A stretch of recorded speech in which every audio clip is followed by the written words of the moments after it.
Oluvannyuma lw'emyaka egisukka mu 3 ng'emisango gikandalire mu kkooti enkulu e Mubende kyaddaaki kigizeemu okuwulirwa. Era kkooti wansi w'omulamuzi oyo ku Anthony Jok etandise n'okuwulira emisango gw'ettaka oguvunanibwa abantu 28.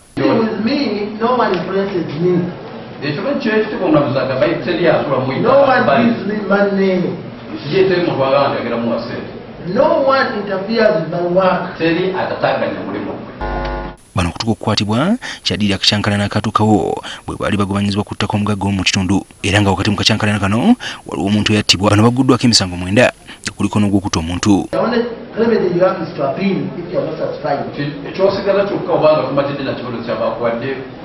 Akuli ekitongole ki Unwanted Witness ekyakulembera mu kulaba nga abantu banafuna obwenkanya w'okulira Ssebagala asiimye ekitongole kiramuzi olw'okuddamu okuwulira emisango gino. Emisango kyetwebaza omulamuzi nti agwadde obudde era tusuubira nti kugenda kuwulirwa bulungi nga kugenda kutandika okuwulirwa ng'ennaku z'omwezi 10. Ssebagala ategeezezza ng'ebikolwa by'okugobaganya abantu ku ttaka e Mubende bwe bisuse. Mu Uganda yonna si Mubende mukka giyitiridde era kyongedde obungi obw'abasiba abatawozesebwa basibibwa obwere mu Uganda.